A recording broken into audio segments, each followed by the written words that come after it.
그래요. 좀 전에 제가 이제 하기 전에 잠깐 말씀드린 그 자기 의로 그리스도 설교한다 이런 얘기 들었습니다. 그 무명의 형제를 추종하는 많은 사람들이 뭐 저보고 댓글도 그렇게 남깁니다. 내가 저 자기 의로 그리스도 설교하는 거 아니냐. 자기 의라는 건 뭐냐면 그 반드시 목적이 있습니다. 자기 의를 내세우는 것은 그 이익과 관련된 사람들입니다. 그러니까 이익과 관련이 있거나 그렇지 않으면 자기의 행위를 하나님 앞에 내세우면서 예수님의 보혈의 능력보다 자기 행위가 더 어렵다고 내세우는 사람들입니다. 근데 그리에서 외칠 때는 조롱과 비난을 감수하고 나가는 겁니다. 제 설교 들어보십시오. 뭐 내용은 비슷하지만 항상 강조하는 게 뭐냐면 보혈의 능력입니다. 사람은 다 죽지 않느냐. 인생은 허무한 것이다. 안개와 같은 것이다. 예수님의 피를 말하지 않더라도 인생은 안개와 같다는 것을 얘기해 주는 겁니다. 그 사실이지 않습니까? 그리고 죽을 것이고 죄 용서받지 못하면 지옥에 가는 것이다. 그러니까 예수님의 피로 죄가 다 용서되었다고 제 말입니다. 항상 말하는 게. 이단들은 그게 제일 가슴에 비수처럼 꽂히는 겁니다. 행위 구원을 주장한 자들은. 자기가 사람들을 계속 속이면서 뭔가 돈을 끌어내야 되는데 다 이루었다 그러니까 얼마나 제 말을 듣기 싫겠습니까? 다 이루었다는 말은 예수님께서 하신 7가지 말씀 중에 마지막에 하신 말씀입니다. 다 이루었다. 하시고 고기를 들고신 겁니다. 그 모든 구약의 제사가 끝난 겁니다. 피의 속죄가. 죄를 위해서 더 이상 할 게 없습니다. 그러니까 교회 다닌다고 구원받는 게 아닌 걸 말하는 겁니다. 그러니까 제가 구령할 때도 그 얘기합니다. 힘드시죠? 뭐, 이거 힘들다고. 그랬다 이제 교회 나와라 그런 줄 알고 교회 나가면 거기에 조직의 룰이 있을 거 아닙니까? 그럼 돈도 내야 되고 사람들 관계도 구원받기 어려워 보이는 겁니다. 세상 단체에 들어간다는 게. 아니라고 상관없다고. 죄가 용서된 사실은 믿어야 한다고. 예, 그게 하나님께 돌이키는 거라고. 제가 그렇게 얘기하는데 그래서 그 사람들 보기에는 자기 의라고 말하는 겁니다. 자기 의 아닙니다. 예수님의 의가 증가받은 사람이 외칠 수 있습니다. 예수님의 의가 증가되지 않은 사람, 그러니까 예수님의 의가 증가되었다는 말은 예수님과 똑같은 의를 가진 사람입니다. 어떻게? 믿음으로 가지는 겁니다. 갈보리를 쳐다봄으로써. 그 사람만이 성경적인 그리스도를 하는 겁니다. 그렇지 않으면 무슨 예수천당, 불신지옥 이따위 말이나 하거나 자기 교회 자랑하는 겁니다. 나가서. 자기 의가 뭔 줄 압니까? 자전거에다가 나무 십자가 매달고 돌면서 그것을 전도한다고 말하는 게 자기 의입니다. 자기가 목수라 그러고. 목수는 없습니다. 성경적인 어부를 예수님 부르셨지 않습니까? 사람을 낚는 어부로. 그 어부들이 전부 그리스도자였습니다. 그럼 그 그리스도자들, 사도들을 전부 그리스도자였는데 자기 의로 외친 겁니까? 예수님도 그리스도자였습니다. 구약의 선지자들 전부 그리스도자였습니다. 편안하게 콜라만 마시는 인간들은 하나님 절대 부르지 않습니다. 에어컨 시원한 바람 가운데 말하라 그러면 누가 말을 못합니까? 다 합니다. 그런 거는. 이만희도 합니다. 그래서 그 이만희를 믿는 어떤 아주머니 그 속이면 그 단어 속에 나와 있는데 뭐 제가 모르겠습니까? 이만희가 진짜 진리를 믿는 인간이면 나가서 외쳐보라고 거리에서. 조롱과 비난을 감수하고 어떤 수익과도 상관이 없습니다. 사회적인 관계가 단절됩니다. 내가 외치기 시작하면. 저 인간 광신자구나 이제. 누가 나를 알아주겠습니까? 돌멩이나 던지라 그러지. 예수님만 알아주는 겁니다. 그러니까 예수님께서 가장 기뻐하시는 게 뭐냐면 자기 피로 이룬 건데 자기가 죽음으로 영원한 생명을 이루었지 않습니까? 그걸 말하는 걸 기뻐하지 않겠습니까? 마귀는 그걸 막으려 할 것이고. 그러니까 자기 의라는 게 그런 것들입니다. 뭔가 이루어야 한다고 계속해서 노력하는 것. 계시의 믿음을 계속 기다리는 것. 그게 자기 의입니다. 뭔가 자기가 했음을 계시의 믿음을 받으려고 하는 겁니다. 회개하는 걸 어떻게 할 수 있습니까? 그 사람은 회개만 합니다. 죽을 때까지. 아마 지옥에서도 회개할 겁니다. 불타면서. 영원히 회개할 겁니다. 예. 그럼 갈보리를 쳐다보면 되는데 그러면 목사가 판단하는 겁니다. 목사가 저 인간은 50% 회개했구나. 60% 회개했구나. 70% 회개했구나. 라고 성도들에게 인식시켜주고 성도들은 열심히 합니다. 목사님이 나를 72% 회개한 사람으로 봤어. 저 인간은 한 60%밖에 안 돼. 난 70%래. 다 주옥입니다. 100% 완벽하게 죄가 없어야 되는데 어떻게 그렇게 할 수 있습니까? 불가능하니까 갈보리에서 예수님 피 흘리신 겁니다. 그러니까 자기 의로 내가 그리스도를 한다? 자기 의라도 나가서 한번 외쳐보라고 제가 얘기하고 싶은 겁니다. 다툼이나 시기나 무엇으로 하든지 전파되는 것은 그리스도니 내가 이를 통하여 기뻐한다고 사도 바울은 말합니다. 기뻐해야지. 내가 의이 아니라 내가 아주 다툼으로 시기로 저 인간보다 내가 뒤지기 싫어서 나가서 외치더라도 예수님의 장사된 거와 죽으심과 부활하심이 그것을 통해서 죄의 문제가 해결되었다고 말하면 기뻐하는 겁니다. 자기 의라고 하지 않고. 근데 왜 기뻐하지 못하는가? 자기 밥줄에 달려있기 때문에 그런 겁니다. 자전거에 나무 십자가 매달고 도로 달릴 필요가 없습니다. 이제는. 예, 그 시간에 나가서 외쳐야지. 예수님께서 여러분의 죄를 위해 죽으셨다고. 고린도전서 15장 1절에서 4절을 외쳐야 하는 겁니다. 죽으시고 부활하셔서 죄 문제 해결하셨다고. 이런 믿으시면 구원을 받는다고. 이 짧은 5초 10초의 말을 절대로 못합니다. 그 인간들은. 의가 없기 때문에 그렇습니다. 완벽한 의. 예수님에게서 자기에게 전가된 의가 없기 때문에 평생을 자기 먹고 살기 위해서 그렇게 종교적인 말을 하다가 자기 추종자를 전부 지옥으로 데려가는 사람들입니다. 그리스도교 그렇습니다. 모든 형제는 설교자였습니다. 성경을 믿는 모든 형제는. 성장하면 할 수 있습니다. 이제 몇 년 공부하시면 말씀이 내 안에서 불같이 역사하는 겁니다. 그럼 두렵지 않은 게 뭔지를 알게 됩니다. 지금은 셋째 하늘에 가고자 하는 마음이 뭔 줄 압니다. 예수님의 심정이 뭔 줄 아는 겁니다. 저 인간 지옥으로 가는데 외쳐야 되지 않겠습니까? 그 90% 인간이 싫어 이렇게 하는 인간이라 했습니까? 내가 싫어 이렇게 하고 뭐라고 좋게 말하면 아이고 네 하고 뭐 어떤 거 보니까 무릎 꿇고 내 어디입니까? 강남에 어디 그 교회 보니까 복음을 무릎 꿇고 애걸을 복구를 하고 뭐 예수님 믿으세요. 그 어디 그렇게 복음의 가치를 그렇게 하는 겁니까?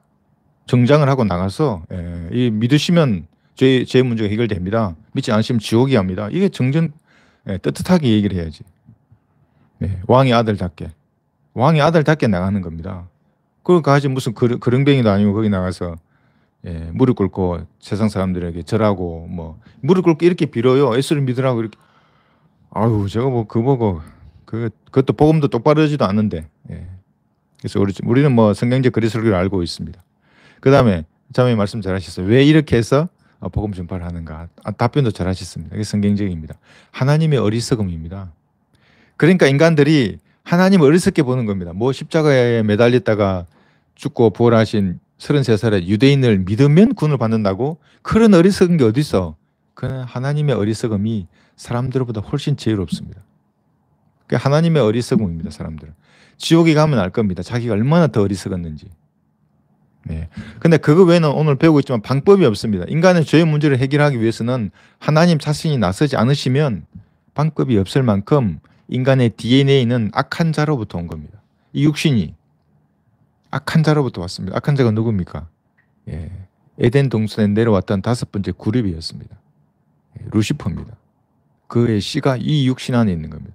개수가 불가능합니다. 아무리 회개하고 뭐 계시의 믿음을 기다리고 십계명을 적어놓고 그거 내가 하지 않으려고 매일 해도 성공했습니다. 불교의 그 성철처럼 평생 거기 80평생을 그게 혼자 살면서 돌을 닦아도 내 안에 있는 죄의 이 씨, 이 마귀의 씨를 실제 DNA에 있습니다. 그 씨가 없앨 수가 없습니다. 하나님의 피만이 씻어낼 수 있는 겁니다. 사람들이 이걸 잘 모르는데 우리 자매님 답변도 잘하셨고 또 자기 의에 대한 이거 우리 개념을 잘 잡아야겠습니다. 그래서 오늘 우리 공부할 것은 그리스도의 생애에 관한 예언에 대해서 공부를 하겠습니다. 태몽 꾸셨습니까? 태몽.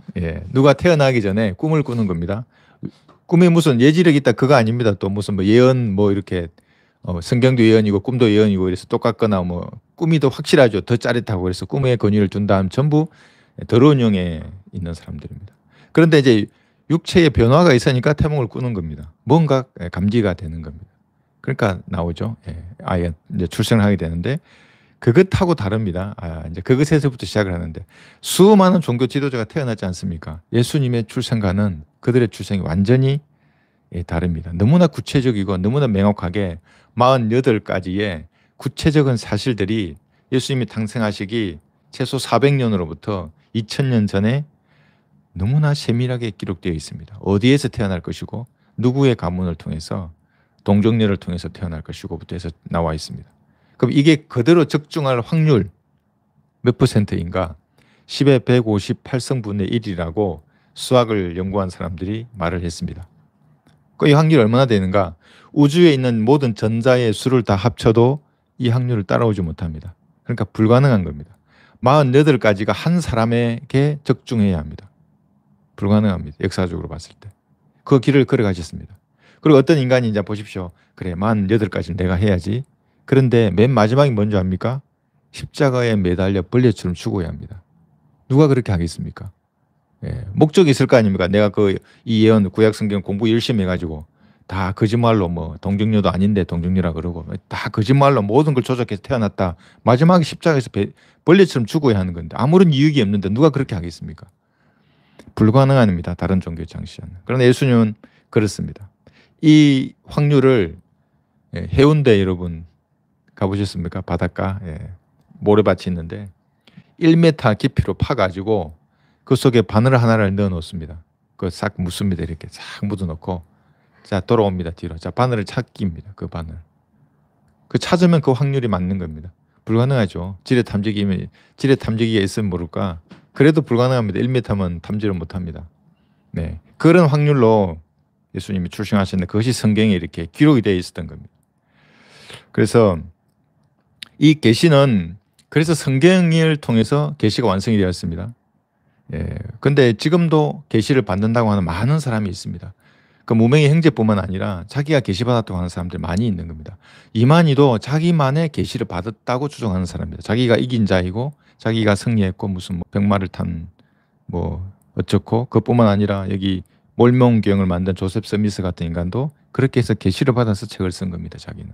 엘렌 화이트라고 하는 안식교도 마찬가지고 자기만의 무언가를 위로부터 받은 겁니다. 자기는 하나님이라 그러죠. 우리가 보기엔 지금 마귀들인데 그 쓴 겁니다. 계시를 받았다고. 수많은 사람이 그를 추종해 갑니다. 네. 우리는 이 계시된 말씀을 성령의 조명을 통해서 깨닫는 겁니다. 깨달은 것을 계시받았다고 하지 않습니다. 여러분 구령할 때 성령께서 가르쳐 주지 않습니까? 내가 마음으로 말하면 무슨 말을 해야 합니까? 어떤 예화를 들어야 합니까? 하면 떠오를 때가 있습니다. 그게 계시가 아닙니다. 성령께서 나에게 가르쳐 주시는 겁니다. 근데 그걸 가지고 어디 뭐 그 분 보니까 새벽에 길 가다가 뭐 샤워하다가 계시를 받았다. 어떻게 이런 말에 속습니까, 사람들이? 그래서 한국 사회에 이렇게 이단이 많은 겁니다. 이단 사이비들이. 그 말에 속으니까. 그러니까 중요한 거는 뭐냐면 깨닫기 위한 마음의 상태가 중요한 겁니다. 마음의 상태가 제대로 되지 않으면 하나님인 이 사람이 하늘나라 가기를 원하시는데 모든 사람이 구원을 받고 성경을 알아서 진리의 지식을 이루기를 원하시는데 어떤 사람은 지옥에 갑니다. 하나님 원하시는데도. 그러니까 여기서 예정론은 깨지는 겁니다. 하나님 미리 예정해 두지 않았습니다. 하나님이 원해도 지옥에 갑니다. 인간이. 또 하나님이 진리의 지식을 가르쳐주고 싶어 하시는데 결코 알 수 없습니다. 어떤 사람들은. 너무나 학력도 좋고 수십 년을 신앙을 공부했는데도 은혜의 복음 하나를 모르고 개인 구령하는 걸 모릅니다. 아무리 얘기해줘도 하찮게 여기고 그리스도교 아무리 외치고 떠들어도 그게 메시지를 들어보면 알 텐데 영이 죽어 있으니까 자기 의로 외친다 이제 이런 말하는 겁니다. 네. 마음의 상태에 따라서 그러니까 이들의 특징이 무엇인가 보면 완고한 고집쟁이들입니다. 완고합니다. 갈부리를 쳐다보라고 아주 고기를 휘두르도 절대로 안 쳐다봅니다. 그러니까 쳐다보고는 보겠죠. 근데 비웃죠 그거를. 저것으로만 구원받을 수 없어. 열심히 회개해야 돼 내 죄를. 네, 그런 인간들입니다. 그래서 그렇기 때문에 그들은 다른 복음을 쫓아가다가 유튜브에 나오는 다른 사람들의 종이 되는 겁니다. 유튜브의 종이 되고 목사들의 종이 됩니다. 성경 예언의 절정이 뭐겠습니까 여러분? 예언의 책인데 오늘 우리 예언을 공부하는 겁니다. 절정. 그것은 두 번째 우주 여행부터 시작이 됩니다. 물론 첫 번째 우주 여행이 성경 예언의 절정이라고 할 수 있습니다. 그건 뭐겠습니까? 우주 여행. 우주 여행 합니다. 우리가 휴고 될 때 지구에서 이 우주를 관통해서 셋째 하늘까지 가는 거예요. 다 볼 겁니다. 안드로메다도 보고 다 봅니다. 첫 번째 우주 여행이 이 예언의 시작이죠. 근데 그 절정은 두 번째 우주 여행입니다. 다시 이 땅으로 돌아오는 겁니다. 주님의 군대가 되어서 예수님이 선두에 서시고 흰말을 타고 아마게돈으로 내려와서 2억의 적그리스도의 군대를 철저하게 죽입니다. 입에서 칼이 나오지 않습니까? 녹아내립니다. 그들이. 서울에서 대전까지 1m 높이로 피가 흘러 퍼지는 겁니다. 그게 이 절정입니다. 물론 우리가 휴고되면 그들은 모릅니다. 다른 말로 포장하겠죠. 그들에게서 이 성경의 절정은 재림으로 시작되는 겁니다. 두 번째 우주여행. 그래서 여러분 그 찬양도 있습니다. 나의 일생은 수많은 여행이 육지로 바다로 다녔네. 그러나 나의 마지막 여행은 공중으로 가는 그겁니다. 다시 돌아오는 것. 그것으로 시작이 되는 거예요. 그래서 지상에 예수님의 정권을 수립하는 겁니다. 그러니까 역사는 이분의 이야기입니다. 예수님의 이야기. 정권을 세우시면 계시록 11장 15절을 보시면 이 세상의 모든 나라들, 권세들은 다 무너집니다. 제가 계시받아서 하는 말 아닙니다. 성경에 기록되어 있었기 때문에. 그 후에 일곱째 천사가 나팔을 부니 하늘에서 큰 음성들이 있어 말하기를 이 세상의 나라들이 미국, 일본, 영국, 프랑스 우리 주와 그의 그리스도의 왕국들이 되어서 그분이 이 예수님입니다. 영원 무궁토록 통치하시리라고 하더라. 영적으로 통치하는 거 아닙니다. 보이는 물리적인 왕국뿐만 아니라 영적인 왕국을 같이 통치하는 겁니다. 언제까지? 영원 무궁토록 예수님께서 통치하시는 거예요. 스가랴도 안 보입니다. 스가랴 14장에도 보고 있습니다. 이 사실을 거부하는 모든 신학자들, 목사들, 박사들 전부 마귀의 종들입니다. 그게 누굽니까? 무천년, 후천년주의자들입니다. 예수님이 이 땅에 문자적으로 이 땅을 통치하지 않으신다라고 말하는 사람들. 스가랴 14장 9절. 그들이 그리스도 설교를 보고 자기 의로 거리에서 설교한다 이렇게 주장하는 자들입니다. 14장 9절. 주께서는 온 땅을 치리할 왕이 되시리니 그 날에는 한 분 주께서 계실 것이며 그의 이름 하나만 있으리라. 모든 우상들은 산산이 부서질 겁니다. 신들이라고 추정했던 모든 신들, 뭐 제우스로부터 주피터로부터 부처로부터 모든 우상들은 다 없어지고 사라지고 깨질 것입니다. 온 땅을 치리할 왕이 예수님 되실 것입니다. 다윗의 보좌에 앉으시는 겁니다. 그래서 성경은 이 왕의 말씀입니다. 그런데 예수님만 왕이 아닙니다. 욥기 41장 보겠습니다. 오늘 조금 서론이 긴데 여러분 양해를 하십시오. 이 성경이 어떤 건지를 조금 알고 들어가면 이해하기 쉬워서 좀 길게 있습니다. 욥기 41장 34절 보시면 마귀도 왕입니다. 사탄도 왕입니다. 보십시오. 여기 34절. 그가 모든 높은 것들을 바라보니 그는 모든 교만의 자식을 다스리는 왕이니. 왕입니다. 이 사탄이. 이뿐만 아니라 누가복음 4장 6절에 보겠습니다. 진짜 왕인가? 도대체 왕이면 어느 정도 사탄은 근세를 가졌지 이 세상에? 여러분 이 구절에서 이것을 가만히 생각해 보면 왜 세상 사람들이 절대 다수가 넓은 길로 가는가 알 수 있습니다. 이 세상의 모든 권세와 영광이 이 왕이 가지고 있기 때문에 그렇습니다. 그리고 마귀가 주께 말하기를 내가 이 모든 권세와 영광을 권세와 그것들의 영광을 너에게 주리라. 그것이 나에게 넘겨졌으므로 내가 원하는 자에게 줄 수 있느니라. 사탄이 예수님에게 직접 한 말입니다. 그러므로 내가 내게 경배하면 모든 것이 너의 것이 되리라고 하니 물론 경배해도 주지 않았을 겁니다. 이 거짓말쟁이가. 예수께서 그에게 대답하여 말씀하시기를 사탄아 내 뒤로 물러가라 이렇게 말씀하십니다. 기록되기였으되 너는 주 너의 하나님께 경배하고 오직 그분만을 섬기라고 하였느니라. 예수님이 아니야 이 사탄아 권세와 영광은 너에게 넘어가지 않았으라고 하지 않습니다. 그걸 인정하십니다. 그리고 기록되었으되 말하는 겁니다. 하나님께 경배하고 그분만을 섬기라. 그러니까 절대 다수의 사람들은 실제 돈과 권력을 가지고 있는 사탄에게 끌려가는 겁니다. 거리에서 죄와 심판과 보혈의 능력을 외치면 뭐 자기 의로 외친다. 무엇이라도 외쳐야죠. 무엇이라도 전쟁을 하는데 마귀의 세력과 전혀 모르는 겁니다. 전쟁할 때. 전쟁하면 원거리에서 포병을 쏘고 기관총 쏘고 소총 쏘고 그 다음에 다 하면 가까이 왔다면 백병전을 합니다. 소총에 칼을 부착하고 하는 겁니다. 그럼 칼만 합니까? 철모도 하고 야삽도 들고 다 던져야 되지 않습니까? 저기 가까이 근접했는데 그리스도는 그런 것입니다. 강단에서만 외친다? 배부른 마귀의 자식들입니다. 좀 심하면 이렇게 할 수는 있습니다. 배부의 마귀. 물론 그 중에 구원받은 사람이 있습니다. 모두가 구원받지 않았다고 하는 건 아닙니다. 하나님의 종이라면 제가 말하는 겁니다. 앞으로 나가서 죄와 심판과 보혈의 능력을 외치는 겁니다. 그 예수 그리스도를 구주로 영접하라고. 그들은 영접하라는 것을 말하지 않기 때문에 그러면 구원받는다는 것을 믿지 않기 때문에 또 우리 보고 자기 의로 말한다. 내 의는 갈보리에서 죽어 있습니다. 못 박혀 있습니다. 내 의는. 우리는 의를 행해서 의로운 사람들이 아닌다는 것을 모르는 겁니다. 증가되었기 때문에 의로운 사람들이지 행위 구원론 자들이 무언가 행해서 의로워지려고 하는 사람들입니다. 하나님은 그래서 미리 못 박아놨습니다. 너희의 의는 더러운 걸레와 같다고. 그럼 어떤 의가 깨끗한 겁니까? 예수님의 의만 깨끗한 겁니다. 그게 세모포입니다. 갈보리의 피를 믿는 믿음으로 구원받는 겁니다. 잘 모릅니다, 그 사람들은. 자, 그래서 눈에 보이는 나라를 장악한 교만의 왕이 있는 겁니다. 자, 한번 생각해 보십시오. 이 세상의 절대 다수가 눈에 보이는 권력을 장악한 교만의 왕이 통제하는 이곳에 그들의 자식들이 있습니다. 우리를 그렇게 비난하는 사람들 전부 마귀의 자식들입니다. 그 가운데 소수의 하나님의 자녀가 진짜 왕의 자녀들입니다. 작전을 펼치는 겁니다. 이겨옵니다. 탈출시킵니다. 구령하는 겁니다. 그리고 진리의 지식을 전파하는 겁니다. 그들이. 구령하는 것도 정말 대단한 거고 진리의 지식을 전파하는 것. 한번 생각해 보십시오. 제가 지난주에 간 아이들이 자기 죄가 용서받았다고 말하는 겁니다. 네 어떻게 알아서 그걸 저기 있는 아주머니들 말해줬다고. 그게 대단한 겁니다. 마귀의 입장에서는 정말 비수와 같은 겁니다. 예수님의 피가 모든 인류의 죄를 용서했다고 하는 그 사실을 진짜 믿는 겁니다. 그 꼬맹이가.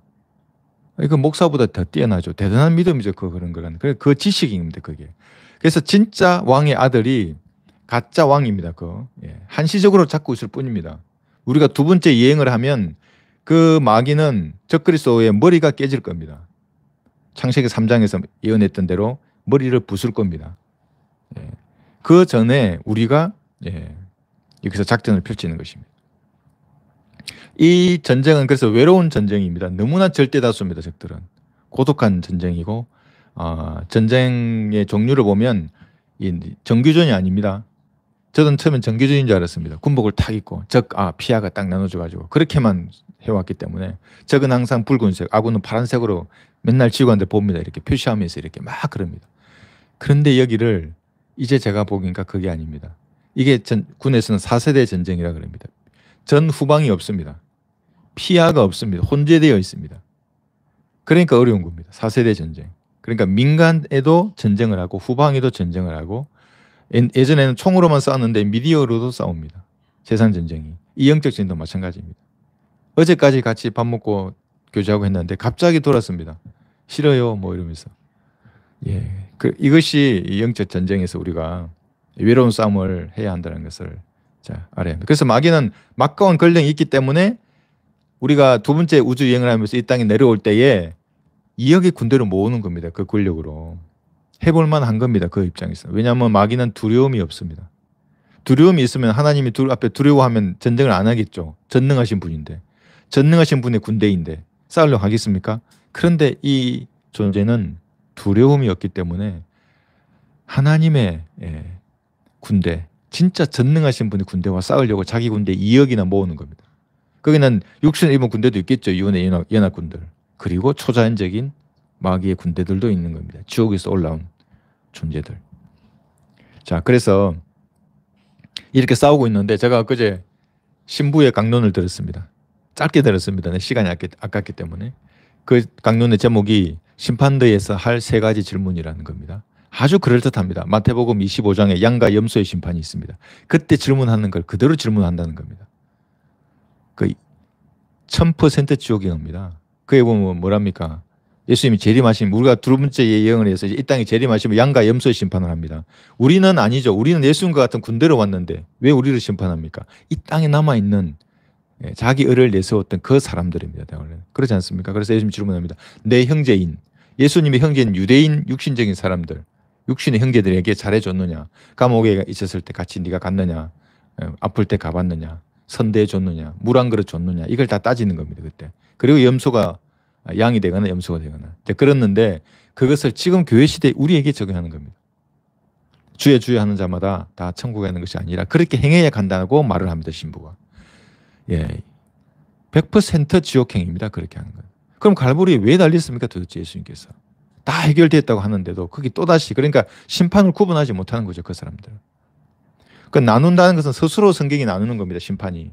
갈보리에서 이루어진 죄에 대한 심판이 있고 여기서 말한 양과 염소의 심판이 다른데도 이걸 만약에 합쳐버리면 개상한 괴물이 되는 겁니다. 우리가 이런 싸움을 하고 있다는 것을 알아야 합니다. 그래서 이런 수많은 종교를 만들어서 그 교만의 왕에게 묶어두는 겁니다. 사람을. 헤어나지 못하도록. 강력한 결박들입니다. 그게. 누가 풀어줍니까? 결박들을. 여러분이 풀어주셔야 합니다.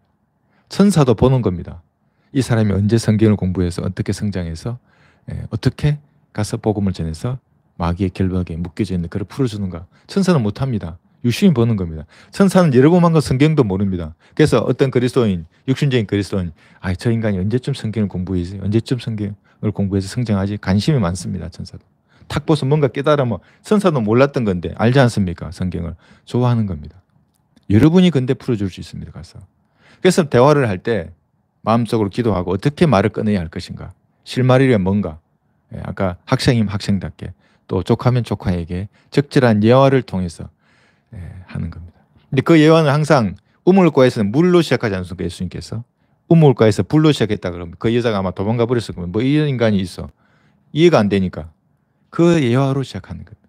선한 예화로 딱 시작해서 이렇게 너무나 부드럽게 들어갈 수 있습니다. 그렇게. 그래서 우리가 싸우고 있습니다. 그래서 이제 우리가 성경에 대해서 보고 있는데 오늘도 여러 가지를 볼 겁니다. 단어나 시제나 콤마가 있습니다. 성경에는 그 문장에 어떤 문장은 초림과 재림이 나누어집니다. 콤마 하나에 오늘 이제 그걸 볼 것입니다. 그만큼 성경의 예언은 구체적입니다. 명확합니다. 뭐 두리뭉실하게 예언해 놓고 두리뭉실하게 이루어졌는데 예언이 이루어졌다라고 절대로 하지 않습니다. 그러면 하나님의 속성하고 맞지 않습니다. 머리카락을 다 세시는 분인데 예언을 두리뭉실하게 기록해 놓고 두리뭉실하게 이루어졌다 그래서 야 이게 예언이 성취다? 인간들에게 질책을 당할 겁니다. 하나님이 언제 백보자 심판에서 하나님 그리 두리뭉실하게 해놓고 나를 불못에 던지신다고? 말이 됩니까? 그렇게 누군가 질문할 겁니다. 아마 정말로 하나님 구체적으로 성경에 펼칠 겁니다. 단어나 시제나 콤마를 봐봐 하면서 딱 얘기할 겁니다. 지옥에 가는 겁니다. 불못에 가는 겁니다. 그 사람. 그래서 우리가 싸우는 이 싸움에 이 실제 적들이 어떤지를 이제 우리 알아야 하고 그들이 사실은 하는 말 이 말입니다. 다른 말은 다 해도 좋다. 하나만 하지 말라. 은혜의 복음만은 전하지 말라는 겁니다. 그래서 설교할 때 왜 마귀의 세력이 타격을 당하고 다양한 말로 비난을 하는가? 무슨 자기 의를 외친다 그러고 네가 잘나서 뭐 잘난 거 한다 그러면 그러지 않죠. 아주 이렇게 에어컨 바람에 시원하게 해놓고 아주 조명을 확 해놓고 무슨 신비스럽게 말도 좀 깔면서 이렇게 해서 잘난 척하지. 누가 거리에 나가서 미친 듯이 외칩니까? 목청이 터지라고. 너무 어떤 건 너무 강렬해서 제가 못 내보내는 것도 있습니다. 돌멩이 지금 진짜 던질 것처럼. 제가 예전에 거리 설교면 그런 것도 있습니다. 여러분 저에게 돌을 던지고 싶습니까? 그럼 던지라 그럽니다. 그렇게 말로 되는 거리 설교문도 있었습니다. 그러니까 그 좀 어떤 사람이 이제 그걸 그대로 하려고 하는 사람이 두려워하는 겁니다. 이거 진짜 돌 던지면 어떻게 하지? 맞으시라고. 그 상급이로 한번 맞아보시라고. 그러니까 거리 설교면 누군가는 영향을 받아야 하는 겁니다. 돌멩이를 던지든 뭐 가서 뭐 욕을 하든 음료수를 주든 아무 반응도 없는 거리 설교는 하지 않으면 못하는 겁니다.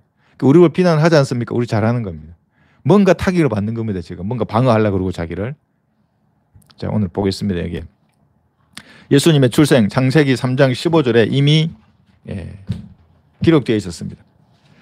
하나님께서 여자의 씨로 오시겠다고 기록하신 겁니다. 여기에 내가 너와 여자 사이에 자 이게 너가 지금 5번째 그룹 루시퍼입니다. 사탄입니다. 사탄이 인간의 모습으로 나타났습니다. 그룹은 이렇게 모습을 바꿀 수 있는 겁니다. 인간의 모습으로 나타난 겁니다. 내가 너와 여자 사이에 또 내 씨와 그러니까 마귀의 씨들이 있는 겁니다. 지금도 실제적인 씨들입니다. 육신을 입고 있는 그녀의 씨 사이에 저기를 두리니 그녀의 씨는 너의 머리를 부술 것이요 재림하시면 부숩니다.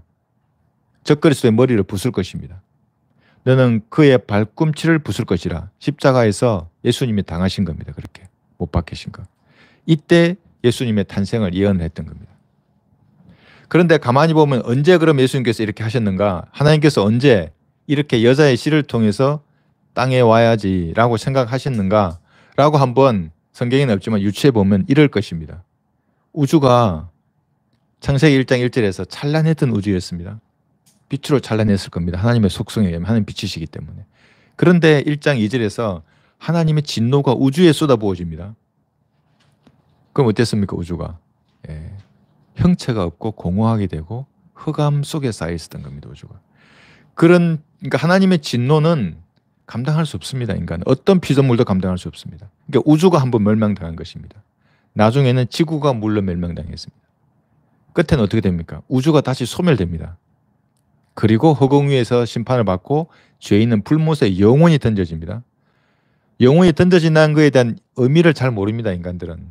왜냐하면 80평생 뭐 100년, 200년만 갖고 놀다가 영원히 뭐가 된다니까 이게 하찮게 얘기하는 겁니다. 하나님의 진노는 그만큼 무서운 겁니다. 이때 우주가 물속에 잠겨 있을 때 이제 생각했을 겁니다. 좀 있으면 재창조를 해야 되니까 창세기 1장 3장으로 가야 됩니다. 이제 3절로 가야 됩니다. 1장 2절에서 물이 잠겨 있는데 그래 3절 되면 이제 물이 싹 걷어내고 재창조를 하고 아담을 만들고 생각을 하실 거 아닙니까 하나님이. 그때 내가 아담의 범죄를 하나님이 아셨을 겁니다. 전지하신 분이기 때문에.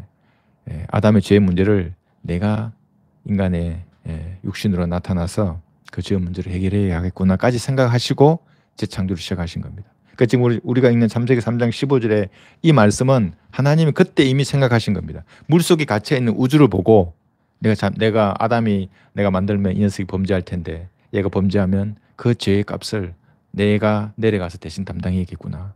그런 마음을 가지고 품고 계셨던 겁니다. 갈라디아서 4장을 한번 보겠습니다.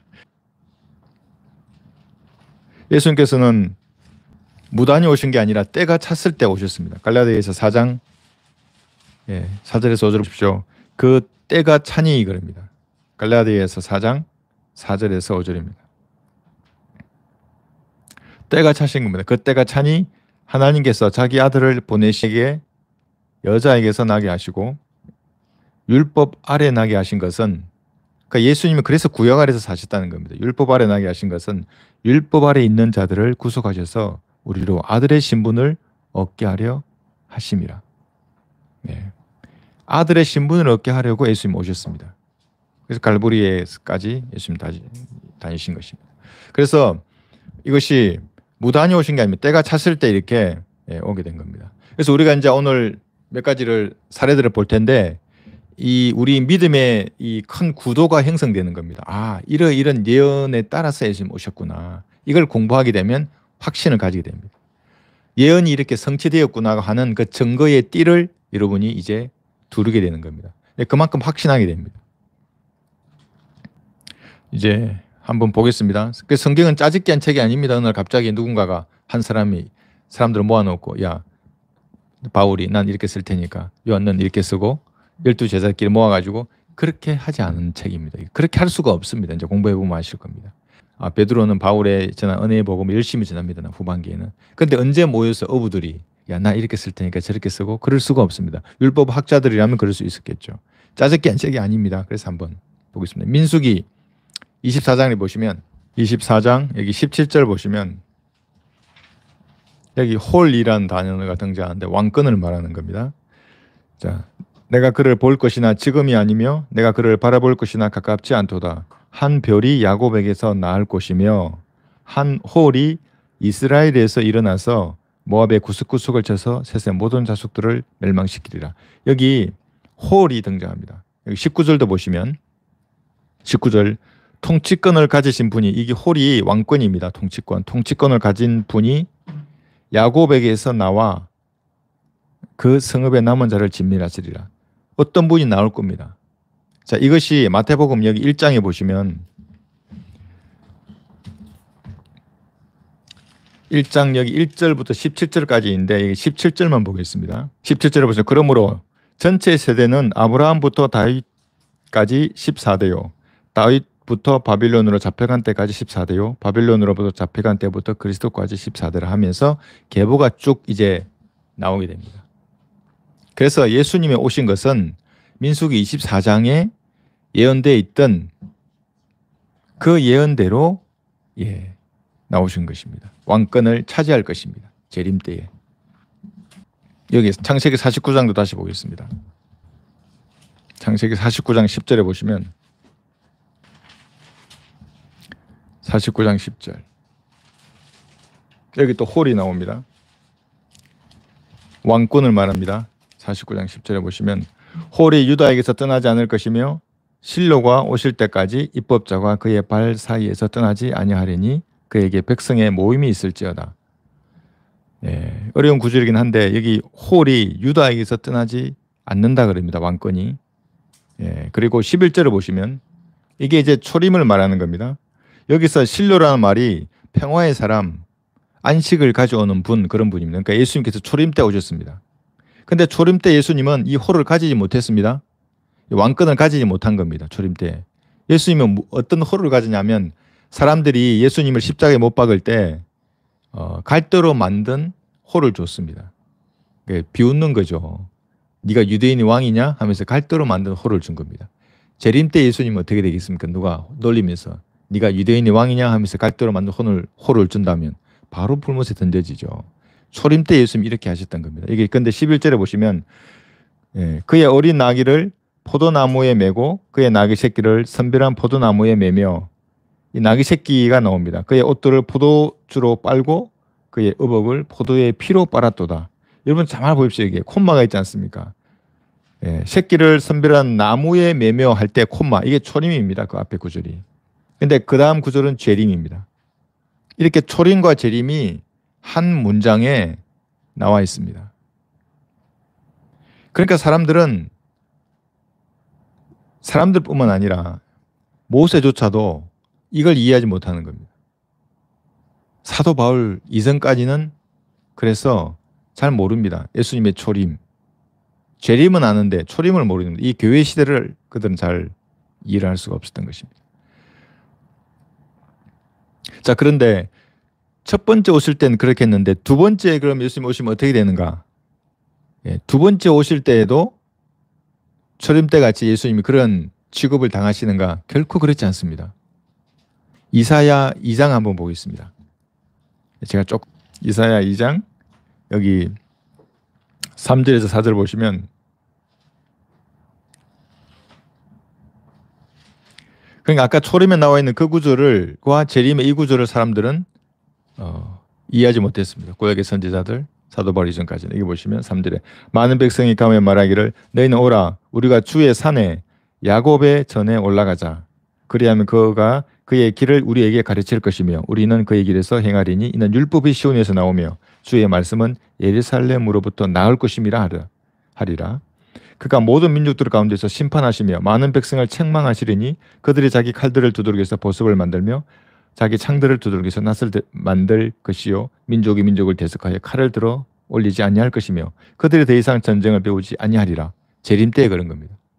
그러니까 초림과 재림이 완전히 차이가 나고 아까와 같이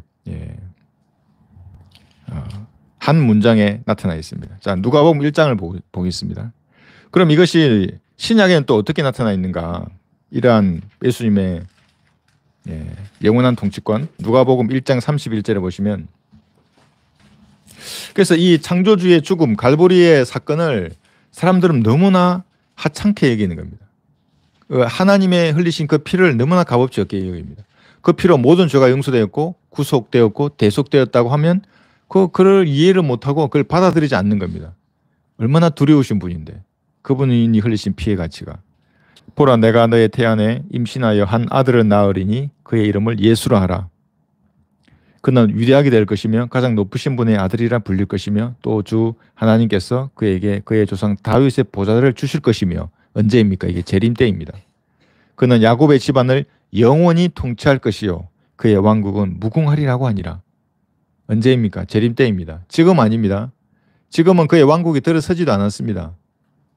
지금은 하나님의 나라라고 하는 영적인 왕국만 이 땅에 있는 겁니다.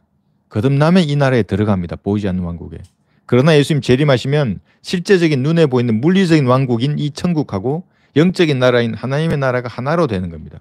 그래서 예수님이 영원히 통치할 것입니다. 인간들은 잘 모릅니다. 자, 두 번째는 베들레헴에서 태어날 것을 성경이 예언하고 있습니다. 미카서 5장을 한번 보겠습니다. 여러분 베들레헴 그러면 미카서 5장 여기 2절에서 베들레헴은 여러분 빵집이란 뜻입니다. 빵집. 베들레헴에서 태어난다고 하는 이 말씀은 BC 730년경입니다. 지금 다시 맞습니다. BC 730년경에 지금 예언을 하고 있습니다. 베들레헴에서 태어날 것이다. 우리 예수님이 그러나 너 베들레헴 에플라타야 내가 비록 유다의 수천 가운데서 작을지라도 이스라엘을 통치할 자가 너로부터 내게로 나오리라. 그의 나오심은 예로부터요 영원부터였느니라. 그런데 그분이 영원부터입니다. 그러니까 하나님이십니다. 하나님 나오신다는 겁니다. 베들레헴에서. 그러니까 자기가 태어나기 730년 전에 어디서 태어날지를 미카서 5장 2절에서 했는데 실제로 누가복음 2장에서 이제 베들레헴에서 태어나십니다. 한번 보겠습니다. 누가복음 2장. 우리는 오늘 성경의 예언 중에서 예수님의 생애에 관한, 예수님의 출생에 관한 예언을 지금 공부하고 있습니다. 누가복음 2장 4절에서 보시면 요셉도 갈릴리 나사렛 성읍에서 유대 다윗의 성읍 즉 베들레헴이라는 곳으로 가니 이는 그가 다윗 가문의 계열이기 때문이라 그랬죠. 예. 이렇게 그러니까 생명의 빵이신 예수님께서 베들레헴이라고 하는 빵집에서 태어나신 겁니다. 네, 이것이 기록돼 700년 전에 이렇게 되어 있습니다. 7절에 또 보시면 그리하여 그녀가 자기의 첫 아들을 낳아 그를 포도기로 싸서 구유에 누이니 이는 여관이 그들이 들 방이 없었기 때문이라. 그러니까 초림 때 예수님은 방도 없었습니다. 짐승들이 태어나는 곳에서 태어나신 겁니다. 첫 아들을 낳았습니다. 마리아가 아들을 4명이나 낳았습니다. 딸은 2명 이상을 낳았습니다. 자녀가 6명 이상이나 있는데 영원한 동정녀라고 얘기하면 어떻게 되는 겁니까? 예. 같은 구절에 이런 것이 있어요. 성경을 보면 알 수가 있는 겁니다. 베들레헴에서 태어날 것을 700년 전에 예언하시고 베들레헴에서 실제 이렇게 태어나신 겁니다. 예. 이사야 7장 보겠습니다. 동정녀 탄생에 관한 말씀입니다. 이사야 7장 14절. 제가 그 어떤 장로교 그 총회를 봤는데 어떤 목사 중에 한 명이 일어나가지고 예수님의 동정녀 탄생에 대해서 이의를 제기하는 겁니다. 제가 깜짝 놀랐습니다. 어떻게 그 마귀의 자식이 나와서 그런 걸 하는지 이해가 안 갔습니다. 이 성경에 명백하게 기록되어 있는 것을 이사야 7장 14절에 보시면 이것도 BC 730년경입니다. 그러므로 주께서 친히 한 표적을 내게 보여주시리라. 표적을 주신 겁니다. 보라, 한 처녀가 임신하여 한 아들을 낳으리니 이 젊은 여자 아닙니다. 그렇게 번역한 성경은 전부 마귀의 성경입니다. 젊은 여자가 애 낳는 일이 당연하지 않습니까? 젊은 여자가. 근데 처녀가 어떻게 애를 낳습니까? 하나님의 능력으로 낳는 거죠. 성령으로. 임신하여 한 아들을 낳으리니 그의 이름을 임마누엘이라 하리라. 임마누엘이 뭡니까? 우리와 함께 하시는 하나님입니다. 아기의 이름을 지금 뭐라고 말합니까? 하나님으로 하라고 하는 겁니다. 그건 예수님이십니다. 그분이. 여기 마태복음 1장에 보시면 정확하게 이렇게 나와 있습니다. 마태복음 1장 여기 18절에 보시면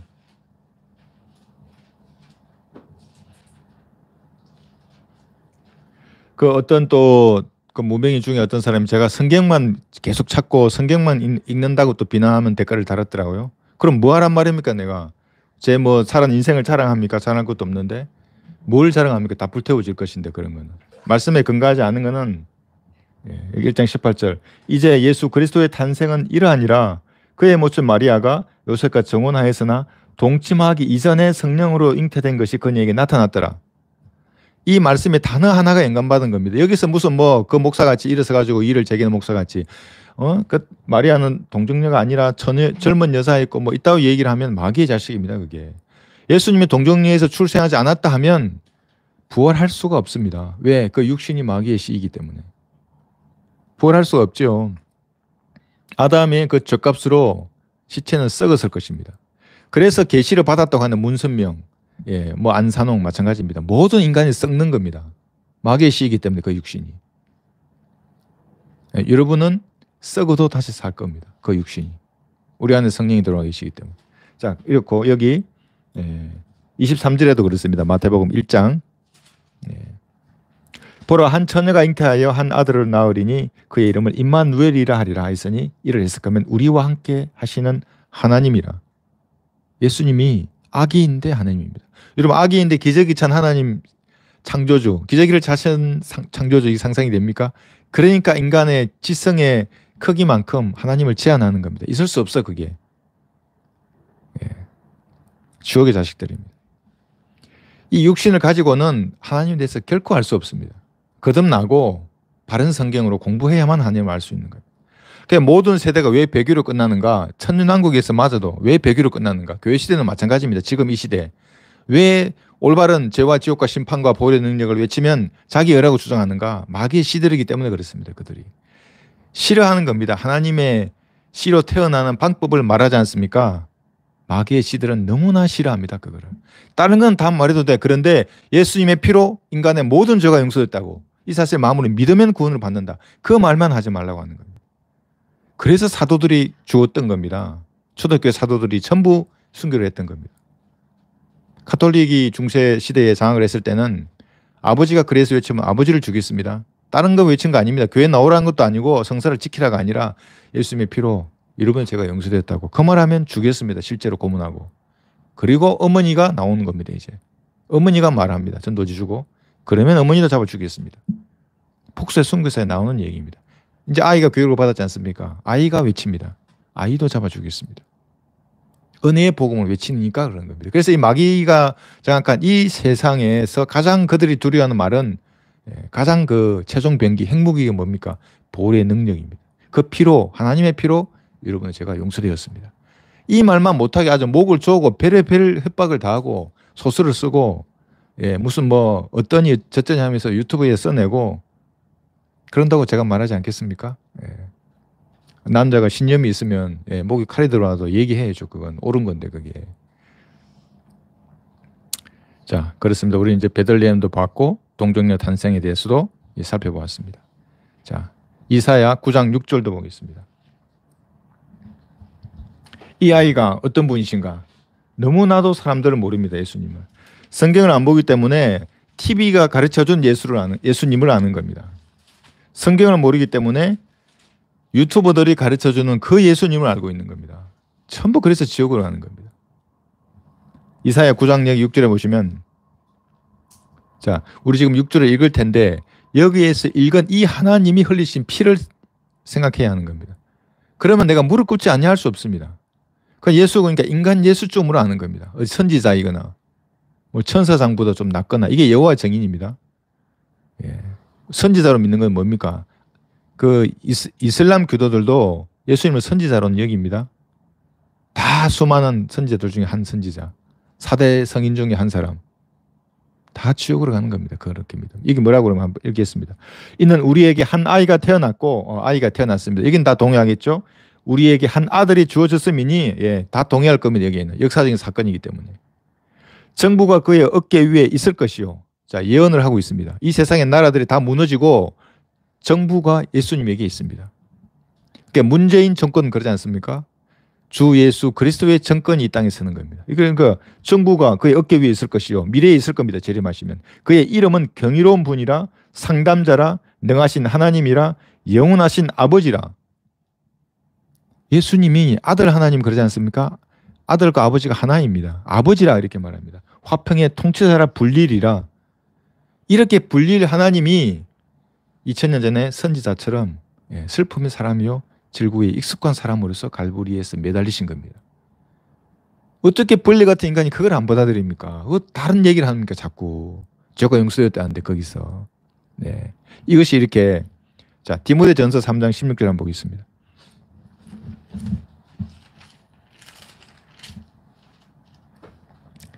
예수님을 우주를 창조하신 하나님으로 믿지 않고 선지자이거나 힘이 없어서 나약하게 사람들에게 끌려가서 죽은 사람을 알면 구원받을 수 없습니다. 그 사람은. 디모데전서 3장 16절 여기서 경건의 신비가 나옵니다. 마귀는 또 흉내냅니다. 이것을 불법의 신비로. 그러니까 마귀도 나중에 육화되는 겁니다. 한 사람으로 등장할 겁니다. 적그리스도로.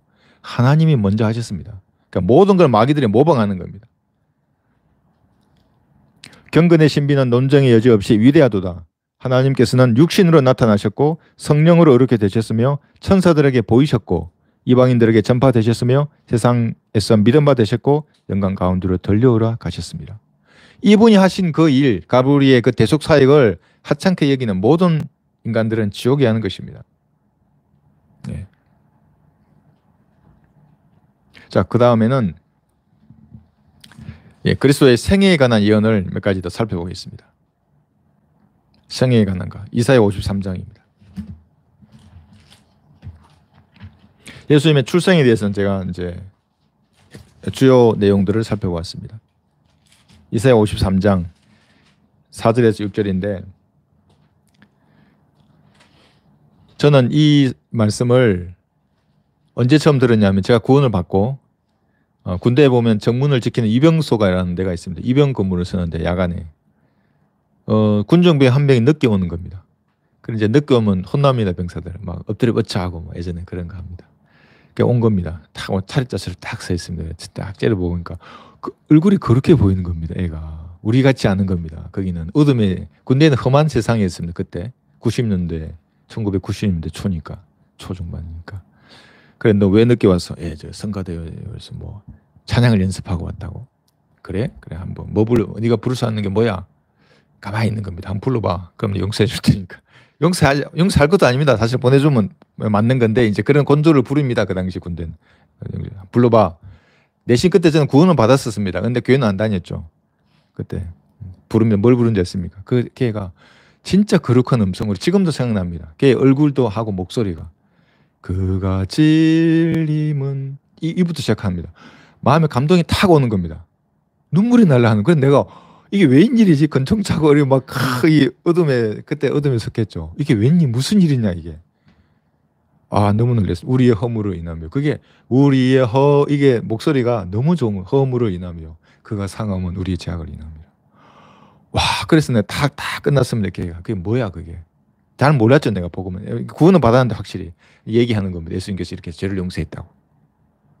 그래서 내가 이제 마음에서 그게 아멘 하는 거죠 그때는. 이제 그게 근데 정확하게 몰랐죠. 교회를 안 다니까 뭐 알 수가 없죠.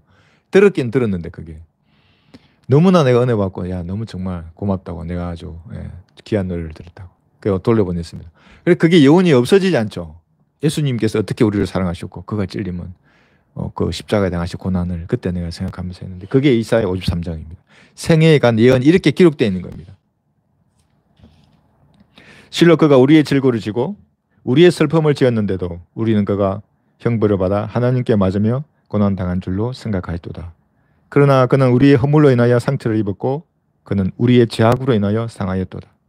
우리의 화평을 위한 징계가 그에게 내려졌고 그가 맞은 채찍으로 우리가 치유되었도다.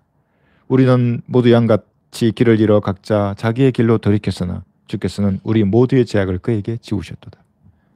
이것이 그대로 이루어진 것입니다. 베드로전서 2장을 보겠습니다.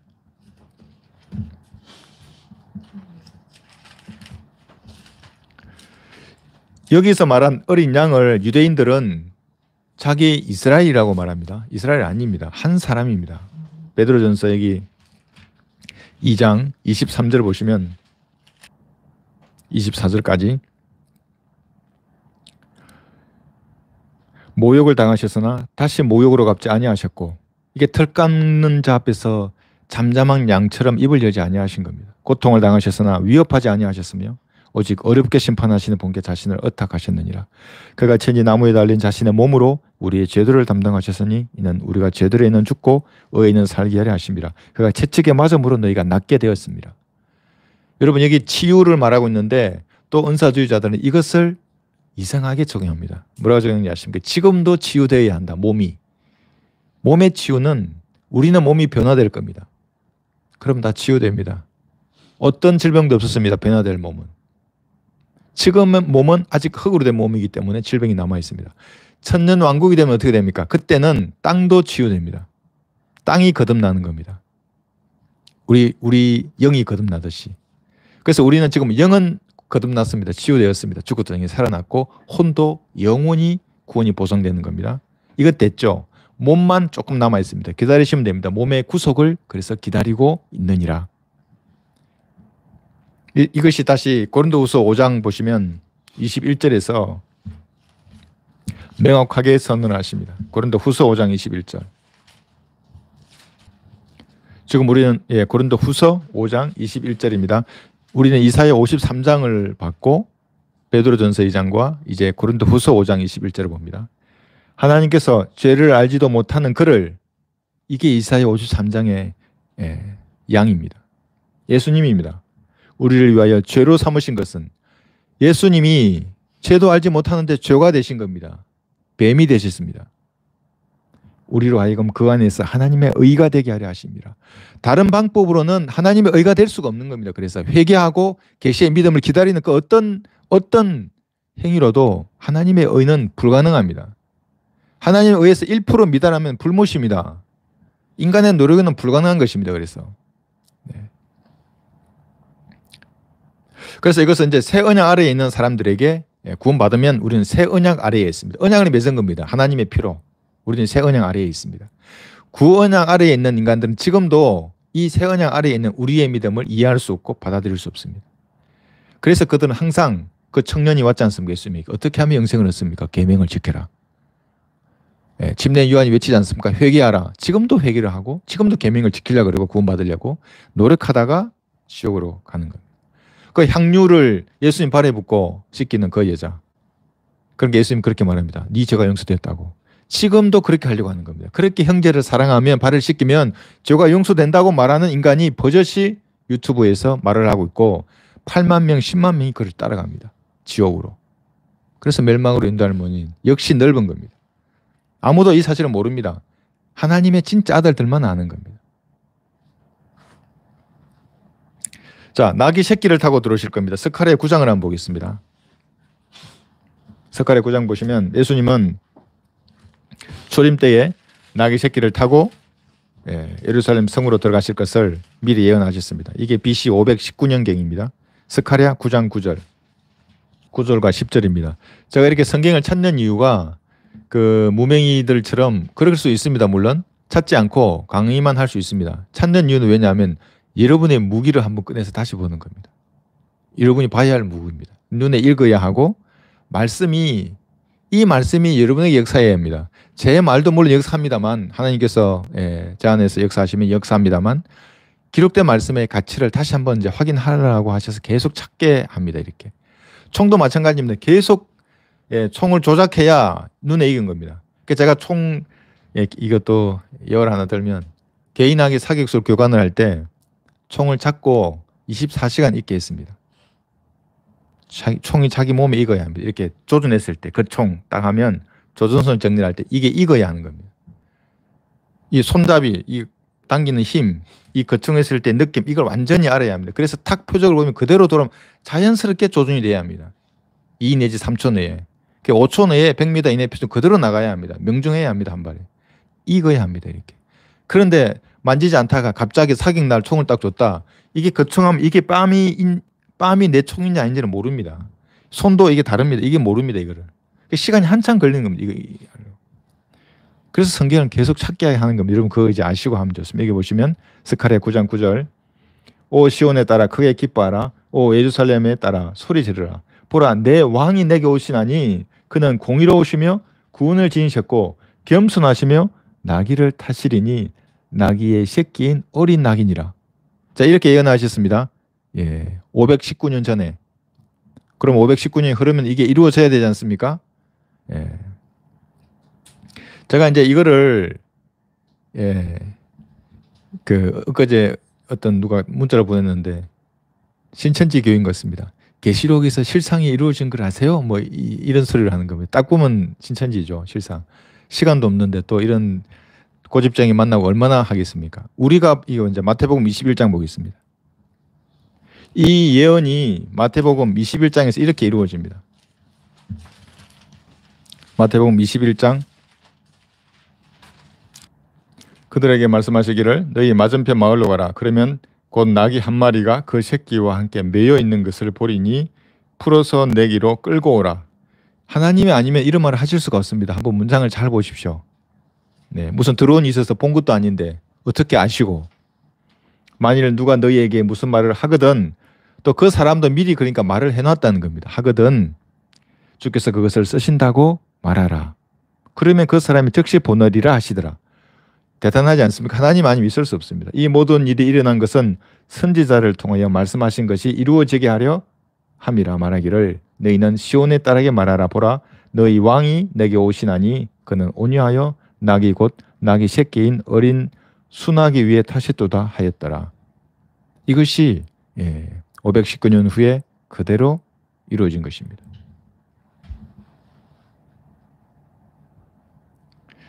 또 한 번 보겠습니다. 이제 볼 것은 쓸개와 식초에 관한 예언의 말씀입니다. 시편 69편을 보겠습니다. 시편 69편 21절을 보시면 십자가에 못 박히실 때 예수님께서 당하신 그 고통을 어떤 의사가 재현을 해냈습니다. 인간이 겪을 수 있는 가장 큰 고통입니다. 그러니까 못이 여기에 박히지 않습니까? 여기에. 예, 이 신경에 지나가는 곳입니다. 그리고 체중을 감당해야 합니다. 이 못이 양발에 박히지 않습니까? 발에 박힌 못하고 이제 손에 박힌 못이 체중을 감당하면서 앞으로 나오지 않습니까? 근데 더 큰 문제는 이제 이 폐에 피가 차게 됩니다. 그러니까 숨을 잘 못 쉽니다. 그러니까 몰아쉬게 됩니다. 그러니까 숨이라도 쉬면 좋은데 숨 못 쉬는 그 고통이 6시간 지속되는 겁니다. 이 통증과 함께. 그 다음에 피는 이제 흐르고 갈증이 몰려오는 겁니다. 그 창조주가 갈증을 느끼게 됩니다. 여기 보면 시편 69편 21절에서 예. 그래서 이제 그들이 또 쓸개즙을 나의 음식물로 내게 주었으며 내 갈증에 나로 식초를 마시도록 주었나이다. 이렇게 하면 여러분 목마른데 누가 와서 식초를 주면 어떻게 합니까? 예, 쓸개즙을 주거나 그렇죠. 물을 마셔야죠. 그죠? 시원한 물을. 그런데 예수님은 이 땅에서 십자가에 못 박히셨을 때 갈증을 느끼실 때도 물 한 잔 얻어 드시지 못했고 예, 또 있습니다. 요한복음 4장 9절에서도 물을 얻어 드시지 못합니다. 우물가에 갔는데 목말라서 여인에게 마실 물을 좀 달라 이렇게 했는데 여인은 물은 안 주고 이제 물론 결과는 좋습니다. 그 여인이 구원받고 이제 이렇게 갑니다. 그러나 물을 얻어먹지는 못했습니다. 창조주가 그렇게 갈증을 느끼시던 겁니까? 왜 그렇게 예수님이 물을 십자가 위에서 물 한 잔 먹으면 되는데 왜 못 마셨겠습니까? 출애굽기 12장 보겠습니다. 물을 마시면 예언이 틀어져 버립니다. 출애굽기 12장에 보시면 출애굽기 12장 7절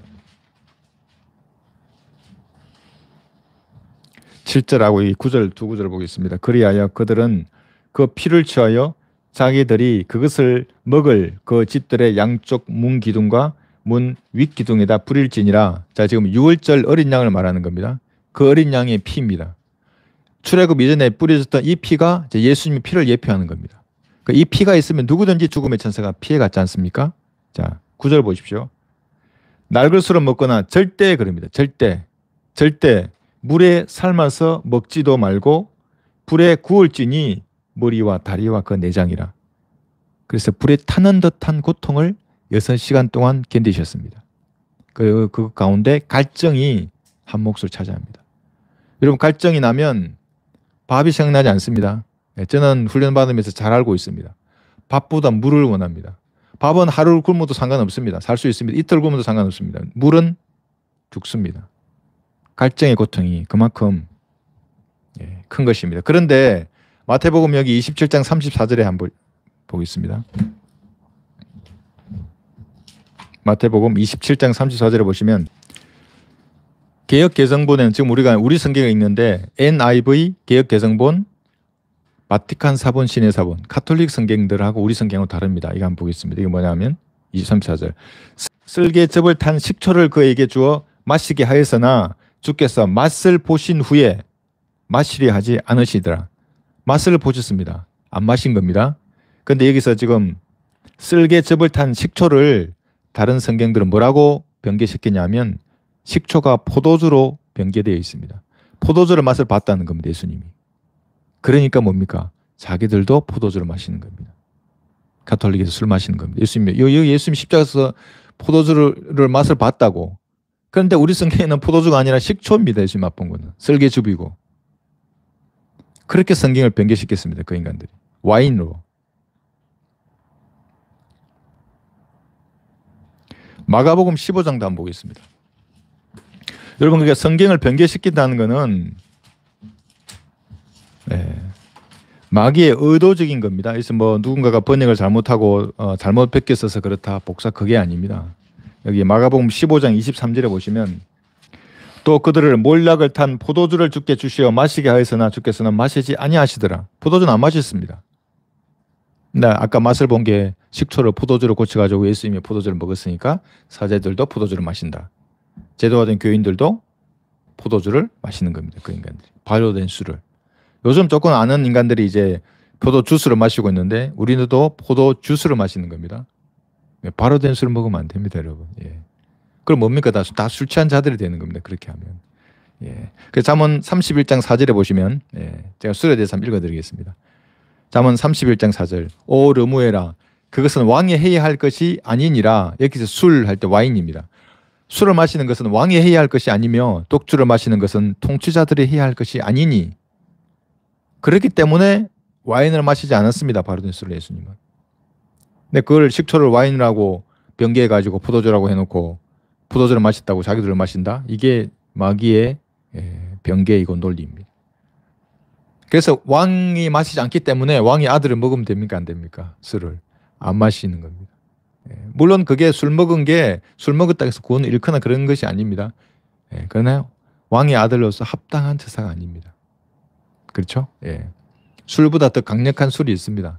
하나님의 영으로 성령으로 충만해지면 그 술이 주지 못하는 기쁨이 있습니다. 이제 아는 사람은 그래서 골방으로 들어가는 겁니다. 하나님하고 교제해서 주는 그 충만한 기쁨과 환희 가운데 가는 겁니다. 찬양을 한번 해보십시오, 여러분. 찬양, 그죠? 줄 때 주님 주신 그 기쁨이 소주 몇 병 주는 것하고 따라올 수 없습니다. 숙취도 없습니다. 이건 성령은.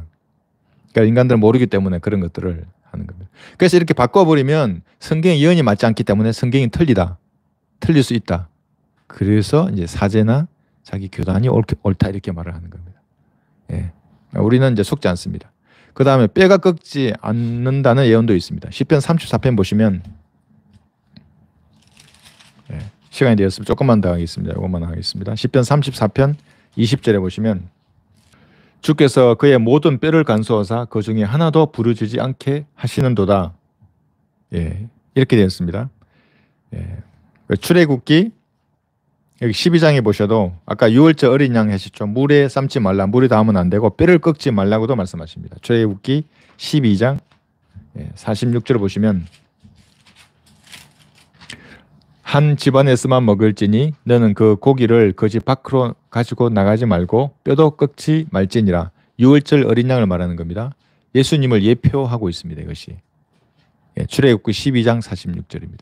그래서 아까 출애굽기 12장 46절. 아까 우리 출애굽기 12장에서 물을 닿지 말라고 하는 것을 아까 여기 7절하고 9절 읽었었죠. 여기 다시 46절에서는 뼈도 꺾지 말라. 그럼 예수님이 십자가에 달리시면 뼈가 꺾이지 않아야 합니다. 그런데 당시 로마에서는 뼈를 꺾었습니다. 도망가니까 십자가에 달리고도 숨이 붙어 있는 겁니다. 도망가면 안 되지 않습니까? 다리를 꺾어버렸습니다. 실제 다리를 부러뜨리면 그대로 죽는 겁니다. 그런데 예수님은 그렇게 하지 않았습니다. 그것도 신기하죠. 요한복음 19장 보겠습니다. 33절부터 보겠습니다. 자, 여기서 여러분들은 창조주의 심장이 어떻게 터지는지를 묘사해 놓은 글을 보는 것입니다.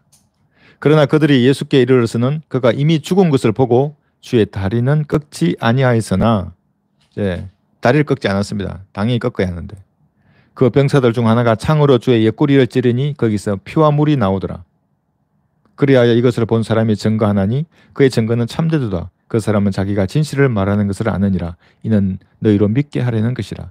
자, 옆구리를 찌른다는 말은 이 옆구리 5번째 갈비뼈 아래를 찌르면 그 다음 바로 심장입니다. 여기서 창조주의 피와 물이 다 쏟아져 나온 겁니다. 그러지 않으면 피가 안에 남아있죠. 굳어서 혈관 속에. 심장이 터지면 다 빠져나오는 겁니다. 이렇게 해서 예수님 구약에 뼈를 간수하신다는 그 구절을 이루셨습니다. 마지막 하나만 더 보겠습니다. 10편 22편. 하나님의 옷을 제비 뽑는다는 구절이 있습니다. 10편 22편 18절에 보시면 그들이 그들 가운데서 내 겉옷을 나누고 내 속옷을 제비 뽑나이다. 이 단어 하나가 인간받은 거라면 이것이 그대로 이루어져야 합니다. 마태복음 여기 27장 다시 보시면 마태복음 27장 35절에서 아까 34절 보셨죠? 이제 35절을 보는 겁니다. 그들이 주를 십자가에 못 박은 후 주의 옷들을 제비 뽑아 나누었으니 이는 선지자들을 통하여 그들이 그들 중에서 나의 옷들을 나누고 또 나의 속옷을 놓고 제비 뽑나이다라고 하신 말씀이 이루어지게 하려 함이더라. 이것까지 예언되어 있습니다. 그런데 여러분, 이게 하나님의 옷이 한 번 벗겨졌지 않습니까?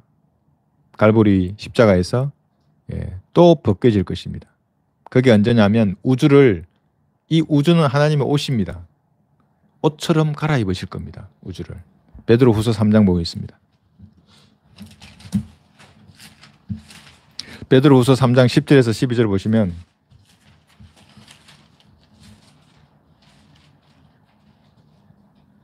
11절을 보겠습니다. 10절부터. 그 사람들은 예수님의 능력을 너무나 모릅니다. 예수님의 옷을 한번 벗겨진 것에 대한 그 의미를 너무나 모릅니다. 그러나 주의 날이 밤에 도둑같이 오르니 그날에는 하늘들이 굉장한 소리를 내며 사라지고 복수인 하늘에 사라집니다. 우주의 구성 요소들이 맹렬한 불로 녹아내리며 땅과 그 안에 있는 일들이 타버릴 것이라. 일까지도 타버려집니다. 베드로후서 3장 11절. 그때 이 모든 것이 녹아버리리니 너희가 모든 거룩한 행실과 경건에 있어 어떠한 사람들이 되어야 하겠느냐. 하나님의 날이 오기를 고대하고 열망하라. 그때는 하늘들이 불에 타서 녹아버리고 우주의 구성 요소들도 맹렬한 불에 녹아내릴 것이나.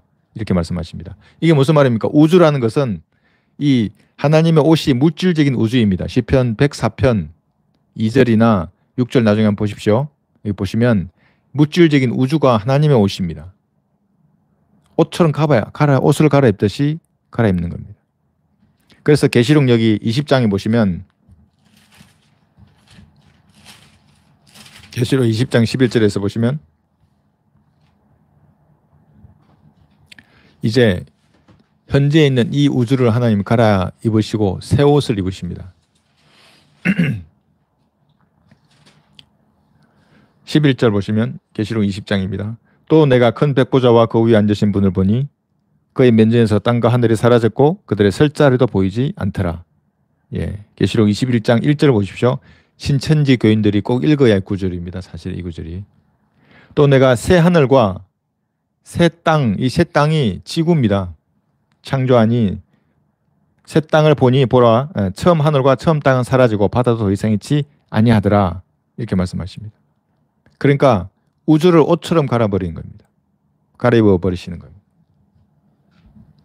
첫 번째 벗겨지심은 수치였지만 이제 두 번째 하나님 옷, 이 우주가 사라지고 다시 새로운 옷으로 하나님께서 갈아입으실 것을 성경은 말씀하고 있습니다.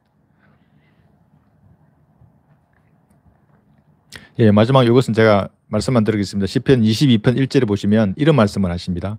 어찌하여 나를 버리셨나이까. 이 구절은 마가복음 15장 34절에서 그대로 말씀하십니다. 어찌하여 나를 버리셨나이까. 엘리 엘리 라마 사막다니 이렇게 말씀하십니다. 이제 그것이 예언된 말씀을 그대로 하셨는데 근데 그렇게 해야만 구속이 되는 겁니다. 대속되는 겁니다. 버리지 않으면 여러분 죄값은 그대로 남아있는 겁니다. 그럼 또 오늘도 회개해야 됩니다. 열심히 구약의 성도들 같이. 진짜 주의해야 합니다. 아무도 구원의 확신을 가질 수 없습니다. 그러니까 어찌 보면 그 행위구원자들의 말이 옳습니다. 구약의 관점으로 보면 옳은 말입니다. 회개해야 합니다. 열심히 정결한 삶을 살아야 합니다. 그런데 끝났지 않습니까? 예수님의 피를 흘리지 않습니까? 근데 그럼에도 불구하고 구약을 따른다는 말은 이 피는 부정한 것이 됩니다. 그 사람들에게. 십자가의 원수들이 되는 겁니다. 그게. 참 안타깝죠. 그 사람들을 보면. 사실 나쁜 사람이 어디 있겠습니까? 인간적으로 봤을 때. 근데 하나님 편에서는 십자가의 원수가 되는 겁니다. 그 사람들이. 그래서 우리 오늘 몇 가지를 배웠습니다.